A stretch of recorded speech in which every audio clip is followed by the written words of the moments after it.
As I started making knives, a real transformational moment was when I looked over in a corner and I had my dad's old walking stick that I had inherited when he passed away. But then there was this other walking stick that he had that had broken, and I just kept it in the corner for several years. And one day that old walking stick just looked at me and said, "I need your life." So I made a knife out of that wood. My dad is embodied in that wood. So what over time developed was a love of old wood and trying to connect the stories of people behind that wood with the stories today. I'm Henry Freeman. He and him are my pronouns. I live here in Richmond, Indiana. Grew up in Rock Hill, South Carolina. Grew up as a Southern Baptist. My knives, I would describe them as comfortably at home in your great-great-grandmother's kitchen. I started out with a small ad in Friends Journal and started selling them at the local farmer's market. Making knives brings me a lot of joy. And it brings me joy as a Quaker because I connect to that of God within me through this in a way that I'm not otherwise. Making a knife for me is sort of like meeting for worship in that you settle in. And there are parts of making the knife that are very routine that you can visually see. The forging of the steel, the shaping of the handle. I've gotten to the point that I can do that almost without thinking.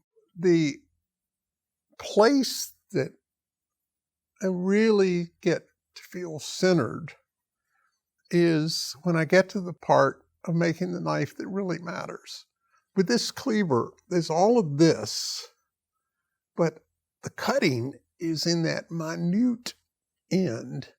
When this cleaver is really sharp, when it cuts through something, the blade waves. That minute 1,000th of an inch moves. And the only way you can do that you can even know it's there, is feel. During some of the processes, I'll shut my eyes and just go into my fingers because it's all here. It's not here. It's here, and there's a connection with a reality that all of a sudden nobody else around knows. I mean, it's your secret space as a knife maker. People wonder, why do I refer to them as Quaker kitchen knives? And it's because there's a Quaker story behind most of my kitchen knives. This little paring knife, for example, is modeled after one that Jackie Stilwell, the head of Right Sharing of World Resources, well-known Quaker organization.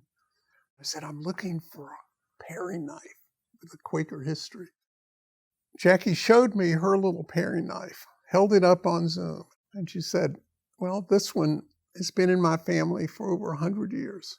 Now, you can't touch it. I said, why?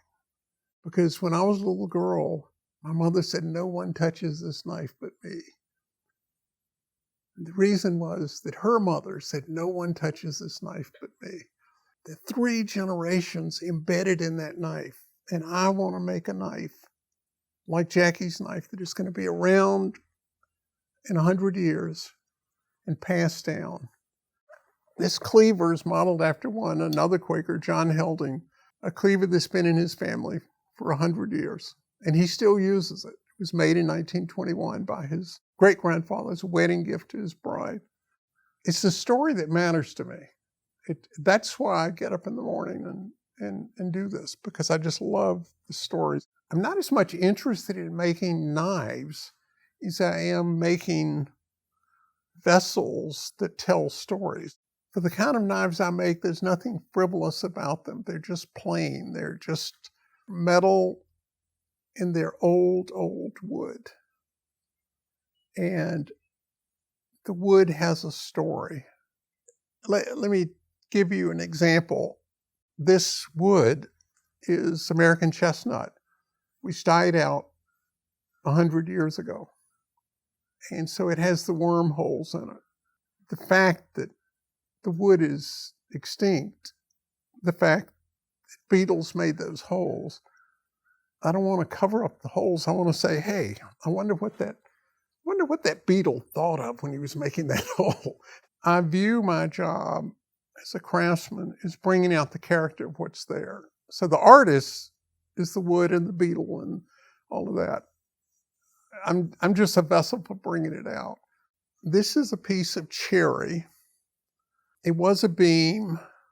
It held up a barn in Randolph County, founded by Quakers in the 1840s.